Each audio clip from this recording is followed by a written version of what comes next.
You and you. That's the battle you'll fight every single day. Not your boss. Not your ex. Not the people who doubted you. The real war is between the person you are now and the person you know deep inside you could become.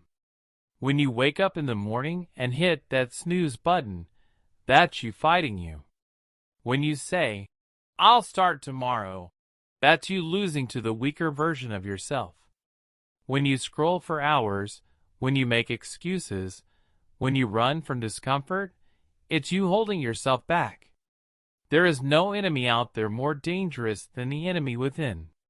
The truth is, no one can stop you but you.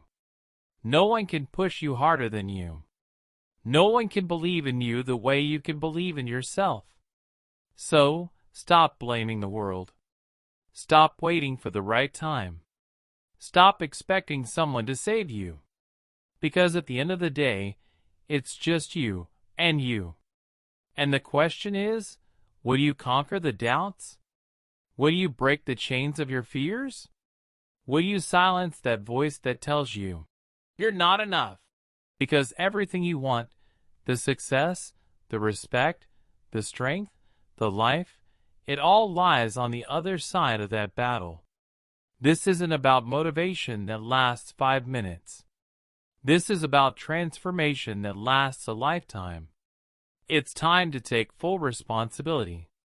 It's time to look in the mirror and say, "This is my life, and I will rise."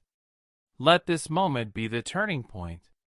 Let today be the day you stop running from yourself and start running toward the greatness inside you. Because once you win the war within, nothing outside can ever defeat you. There comes a time in every person's life when they have to face the harshest truth. You are your own greatest ally and your own worst enemy. It's easy to point fingers. Easy to say you were too busy. Easy to say you didn't have support. But deep down, you know, the only thing standing between where you are and where you want to be is you. Think about it. How many dreams died because of procrastination? How many opportunities were lost because of fear? How many times have you looked back and said, "If only I had tried a little harder, if only I believed in myself"? The world will throw challenges at you. It will test your strength. It will shake your faith. But it's not the world that defines your future. It's your response to it. And that response? It starts inside you. Every successful person you admire, they had one thing in common. They chose to fight the inner battles. The doubt, the insecurity, the laziness, the fear, they faced it all. They didn't wait for someone to rescue them. They became their own savior. This video, this moment, is not about some motivational hype. It's about facing the truth that you have everything you need inside you.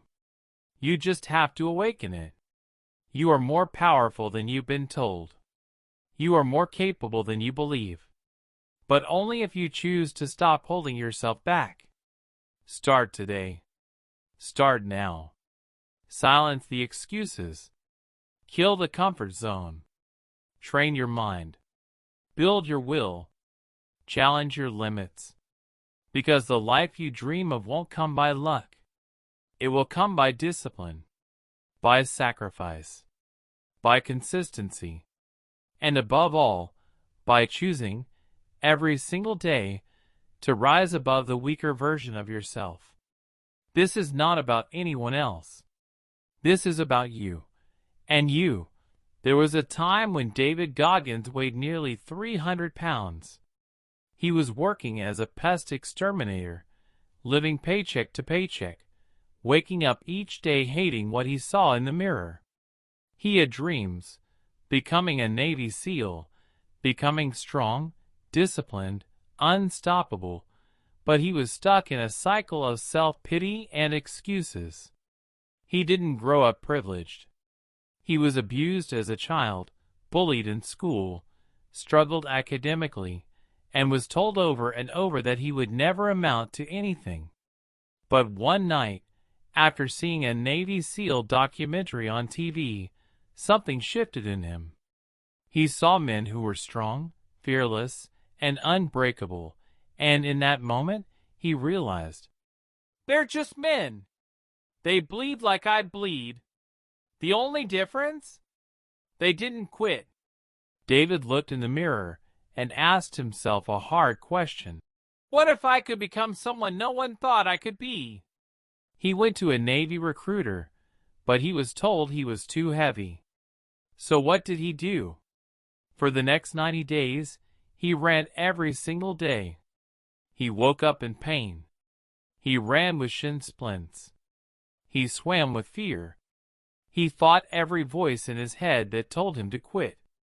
He lost over 100 pounds in 3 months, not because he was superhuman, but because he refused to let the old version of himself win. He later went through Navy SEAL Hell Week 3 times. He became an ultramarathon runner, a motivational speaker, a symbol of what it means to dominate your inner weakness. David says, most people live their whole life being controlled by the easy voice in their head.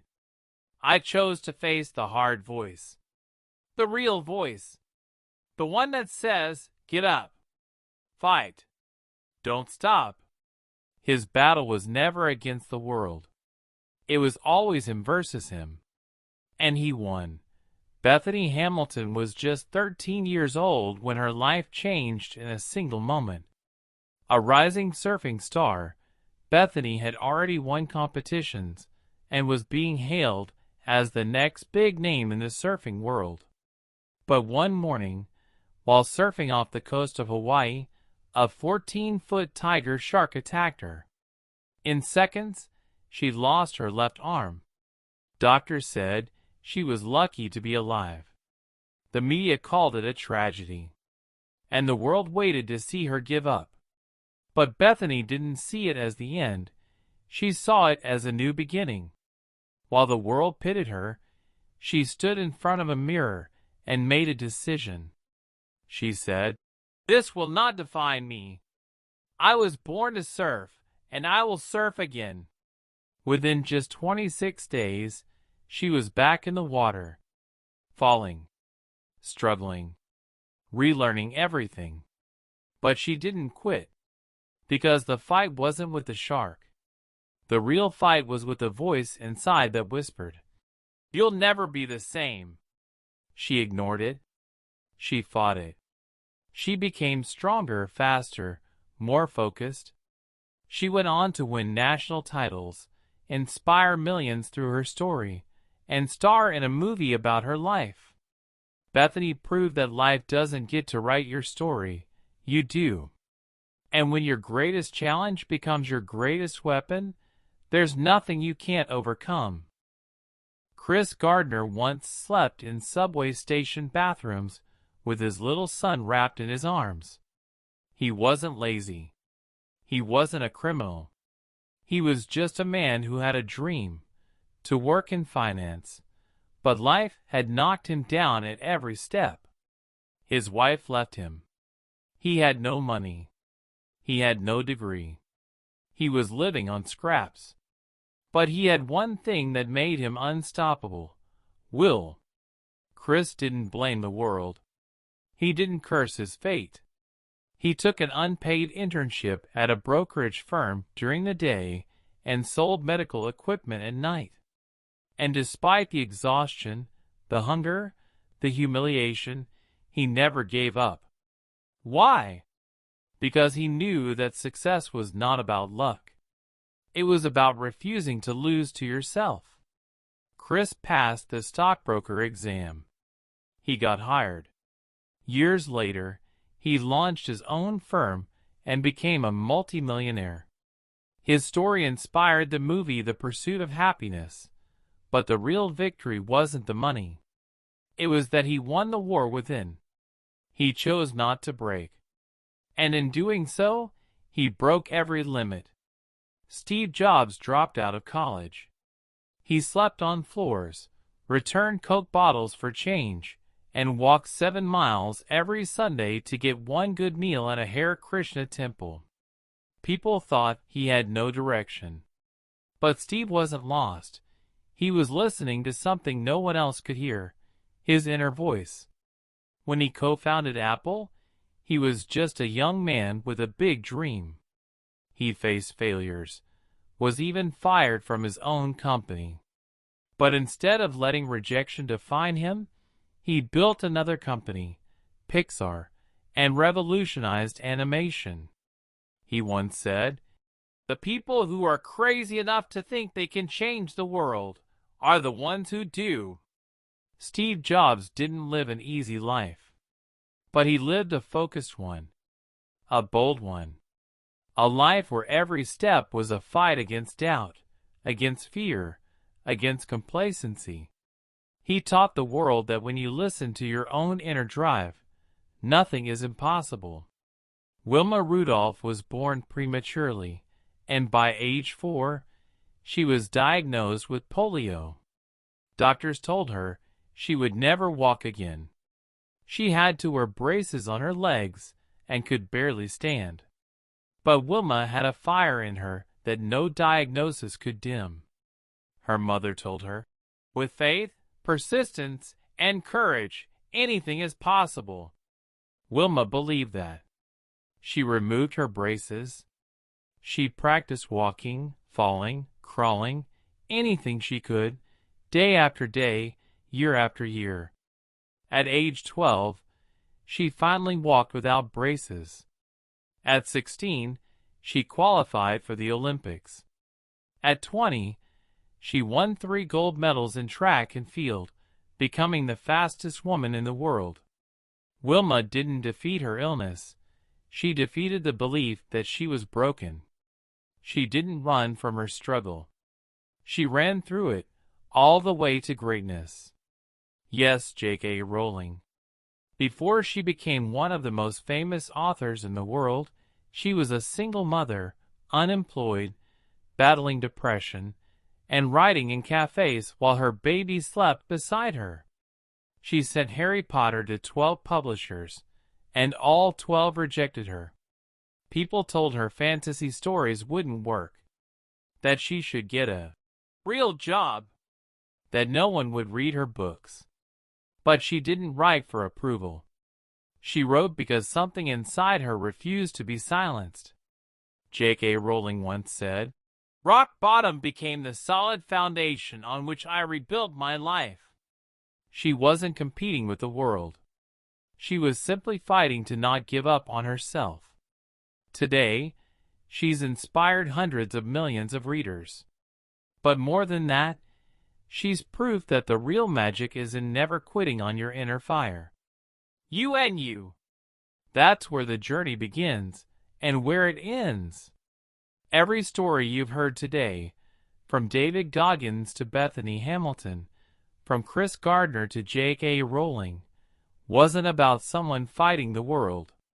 It was about someone fighting themselves, their doubts, their fears, their pain, their laziness, their broken self-image. And yet, they rose. Because when you silence the noise, when you strip away all the distractions, what remains is the battle between who you are and who you were meant to be. Maybe you're standing at the edge right now, tired, frustrated, overwhelmed. Maybe you've been betrayed, rejected, told you're not good enough. But let me tell you something. The person you want to become is still in there. And that person is begging you not to quit. You don't need permission. You don't need a perfect plan. You don't need everything to be okay. You just need a decision that you will not lose to the version of yourself that settles, complains, or hides. The voice inside you that says, "You can't," is lying. It's afraid. And fear has never created anything worth remembering. If your life changes, it won't be because someone gave you a chance. It'll be because you gave yourself a chance. The ones who make it, they aren't born with superpowers. They just stop negotiating with weakness. They stop compromising with comfort. They stop playing small just to fit in. Look in the mirror. That reflection, that's your only competition. It's not about being better than anyone else. It's about being better than you were yesterday. So wake up with purpose. Train when you're tired. Work when no one's watching. Learn when others waste time. Choose growth over comfort. Choose pain today, so you don't live with regret tomorrow. And when it gets hard, because it will, remember this. There is greatness inside you. But it will only rise when you choose to face yourself. Every single day. No one's going to hand it to you. No one's coming to save you. No one will fight this battle for you. But if you're willing to step into the fire, if you're willing to suffer, to grind, to fall and get up again, if you're willing to say, "This is my life and I will own it," then nothing, and I mean nothing, can stop you. This is your story. This is your fight. And it's always been you versus you.